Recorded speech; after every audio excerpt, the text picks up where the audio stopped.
안녕하세요. 반갑습니다. 조준영입니다.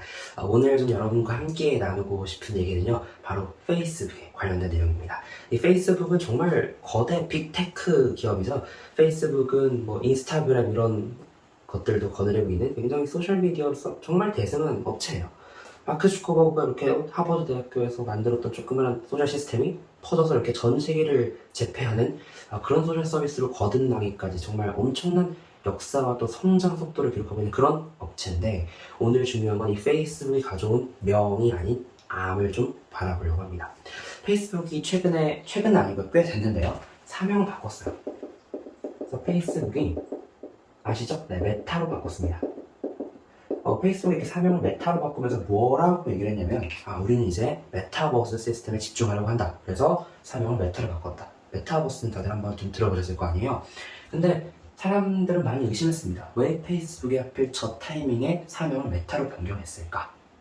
이 타이밍 사이에 무슨 일이 있었는지 아시면 여러분들도 한 번쯤 다들 의심하시게 될 건데, 이때 페이스북의 내부 고발자가 나타납니다. 페이스북의 프로덕트 매니저로 일했던 프랜시스 하우겐이라는 분인데, 그분이 페이스북에 대해서 내부 고발을 하십니다. 페이스북이 지금까지 인종, 성별, 그리고 다양한 어떤 정치, 갈등을 조장해왔고 분열을 일으켜 왔다라고요. 페이스북이 이렇게 사회 분열을 일으키고 또 청소년들에게 엄청난 폐해를 가져다주고 이런 상황들을 다 알면서도 수정하지 않고 방치했고, 그것은 페이스북의 사적인 이익을 추구하기 위해서였다라고 엄청난 폭로를 해버립니다. 페이스북 이미지가 좀 엄청 안 좋아졌어요. 그러자 사명을 좀 변경했다라는 뭐 말들이 있는데, 어쨌든 우리가 주목할 거는 사명은 회사 이름 껍데기일 뿐이고 거기 안에 뭔가 터진 뭔가 일들이 있었다는 거예요. 그래서 그 일에 주목해보려고 합니다. 사실 페이스북은요, 정말 수많은 가짜뉴스의 온상지로도 주목이 되어 왔습니다.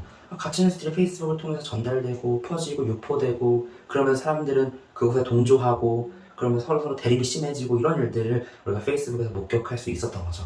이 내부 고발자분들이 이제 미국 미상무 소비자 소위원인가요? 네, 거기 청문회에 직접 증인으로 가서 공화당과 민주당 의원들이 있는 가운데서 이제 여러 가지 말들을 했는데요.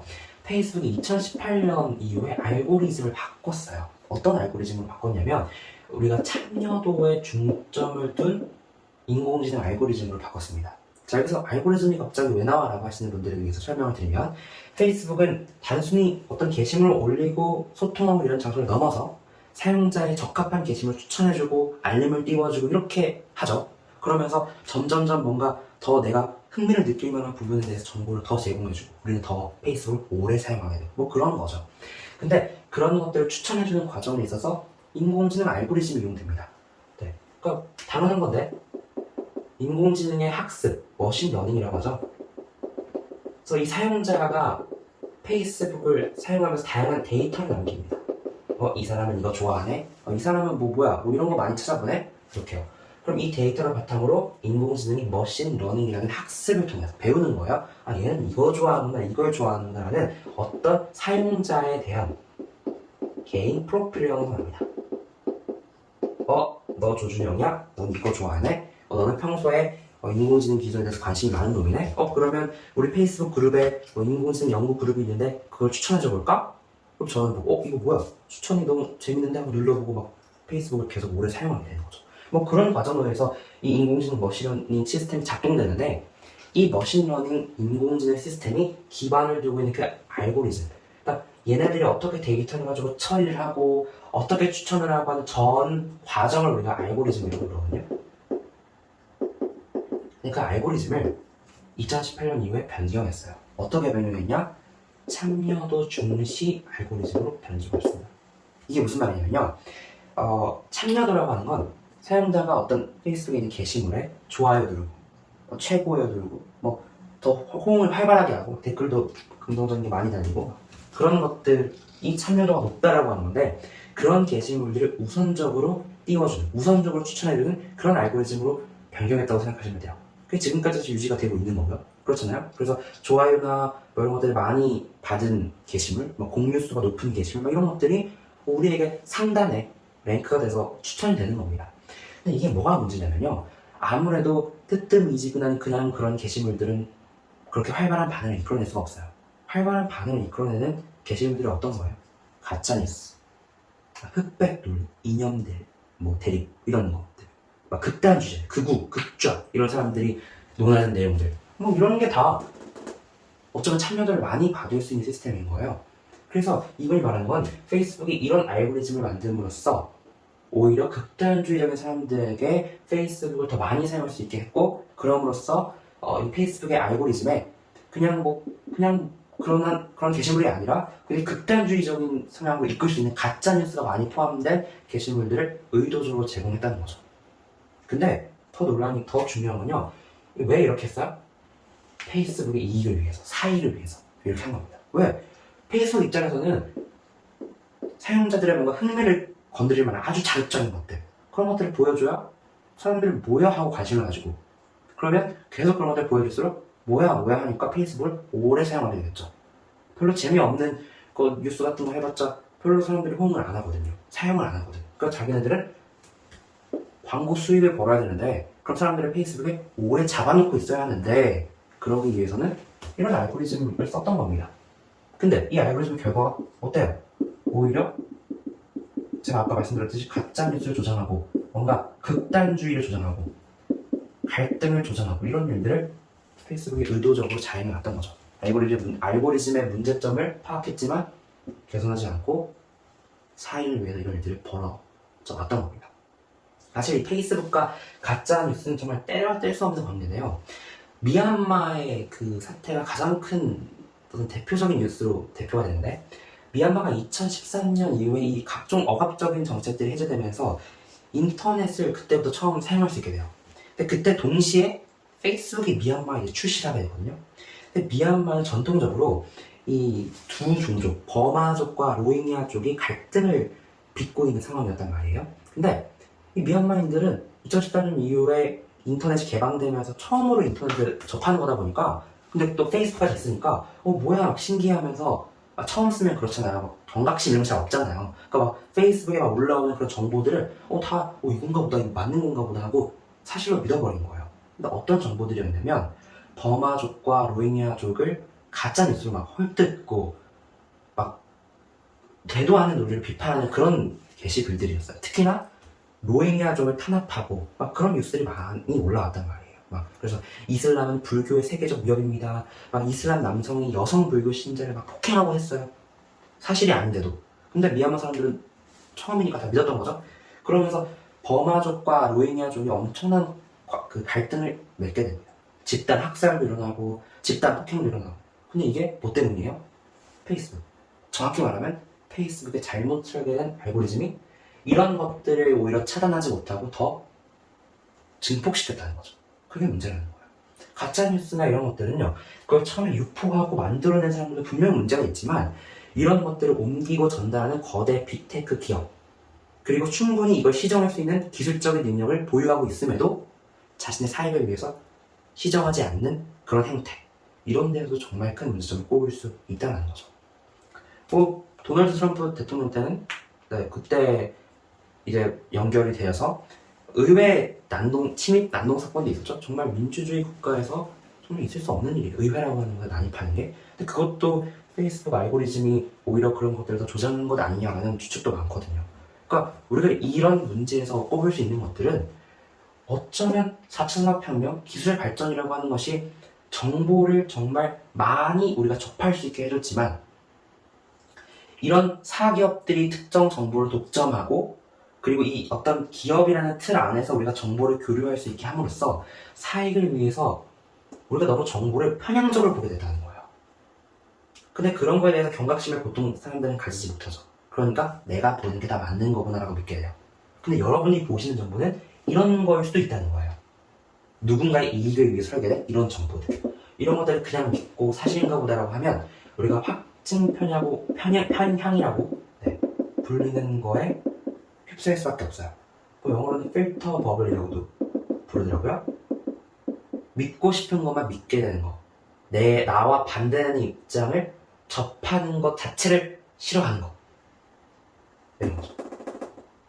나는 계속 이런 것들을 보고, 알고리즘은 이런 거 참여도가 높은 극단주의적인 게시물만 주고, 계속 그런 것만 보다 보니까 정상적인 얘기가 가짜뉴스 같이 돼버리는 거. 그러니까 갈등을 빚을 수밖에 없겠죠. 네. 그래서 우리가 이제 이런 부분에 가장 큰 문제점이 저는 개인적으로 뭐라고 생각하냐면 결국은 알고리즘의 투명성이에요.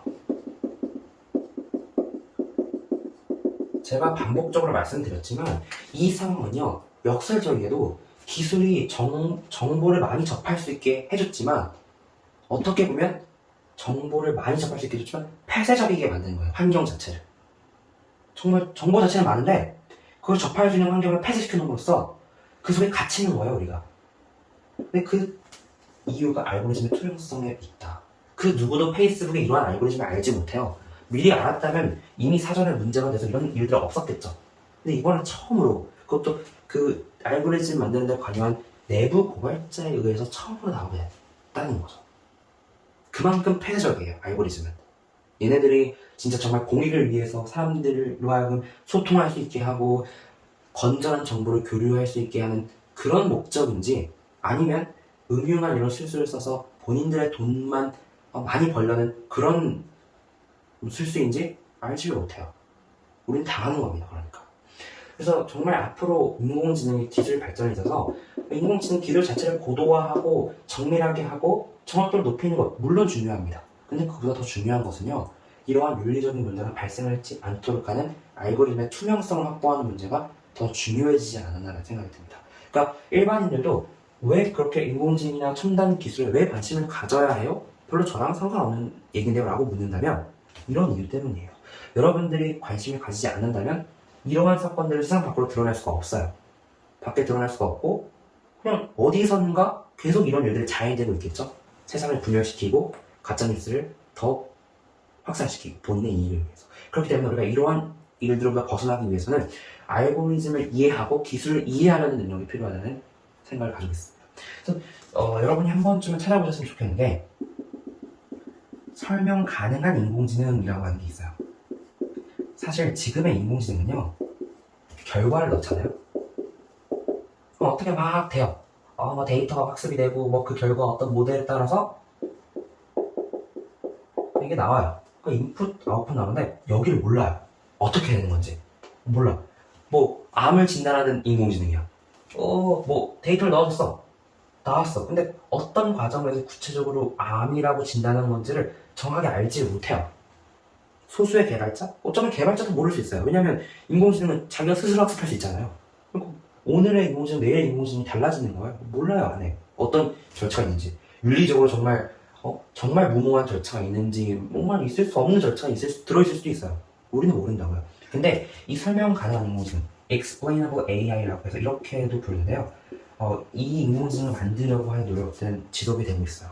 이 인공지능은 이 베일에 쌓여있는 이 부분을 알 수 있게 해주는 거예요. 도대체 얘가 어떤 과정에서 의사결정을 내렸고 어떤 과정에서 워킹하고 있는 건지를 일반 사람들도 모두가 알기 쉽게 설명 가능한 인공지능을 만들어내자라고 하는 게 진행이 되고 있는 담론 중에 하나죠. 근데 사실 인공지능의 그 모든 절차를 설명한다는 게 쉽지 않다고 합니다. 지금도 아직 연구 중이고, 사실 이런 것들이 상용화될 수 있다면 앞으로 정말 더 좋아지겠죠. 왜냐하면 알고리즘의 투명성을 확보할 수 있게 되니까 이런 일들이 일어나지 않을 거예요. 그런 알고리즘 뒤에 숨어서, 기술의 뒤에 숨어서 사익을 추구하는 행동. 거기에 더해서 이건 추가적인 얘기인데, 우리가 자율주행 차 할 때 가장 큰 문제가 법적 문제죠. 네. 사고를 냈는데 도대체 인공지능이 잘못한 건지, 사용자가 잘못한 건지, 제조사가 잘못한 건지 모르겠어요. 모르는 이유 중에 하나가 설명이 안 되는 거야. 사고가 발생했어. 인공지능이 어떤 판단을 했어. 근데 그 판단이 적절했느냐 적절하지 않았느냐가 우리가 알 수가 없어요. 베일에 쌓여있기 때문에. 근데 설명이 가능해진다면 어떻게 해서 인공지능 알고리즘이 그러한 결정을 내리게 되는지를 하나하나 다 알 수 있게 되는 거죠. 그러면 이런 문제를 해결이 좀 될 수 있지 않을까요? 누구의 과실인지 판단이 좀 명확하게 될 수 있지 않을까요? 그래서 저는 앞으로의 이 인공지능 기술 발전의 그 길이 여기 있다고 봅니다. 얼마나 더 알고리즘의 투명성을 확보할 수 있는가. 당연히 기술의 고도화는 기본적으로 전제가 되는 것이고, 그 와중에서도 이 투명성 확보하는 일이 정말 중요해지겠죠. 근데 사실 쉽지는 않을 거라고 생각해요. 왜냐하면 기술적인 난제도 있고 이러한 기득권들과도 끊임없이 싸워야 하는 거니까요. 그리고 또 알고리즘이 투명하게 공개된다는 것은 어떻게 보면 그 인공지능을 개발한 기업의 영업비밀이 공개되는 거나 다름없잖아요. 그런 부분에 대한 사회적 논의도 계속해서 이어져야 한다고 생각합니다. 그래서 오늘 제가 간단하게 이 페이스북에 대한 얘기를 시작으로 어떻게 페이스북 알고리즘이 작동해오면서 세계의 갈등과 분열을 조장했는지, 그리고 그걸 대비하기 위해서 알고리즘의 투명성이 얼마나 중요한지 간단하게 설명드려봤습니다. 여러분도 실생활에서 그런 기술들을 접할 때 단순히 나와 멀리 있는 얘기라고 생각하지 마시고, 우리가 일반 사람들이 이런 것들을 알아야 이런 비극이 일어나지 않을 수 있겠구나, 기술이 더 좋은 방향으로 발전될 수 있겠구나 하는 점들을 꼭 생각해 주셨으면 좋겠습니다. 이상으로 마무리하겠습니다. 감사합니다.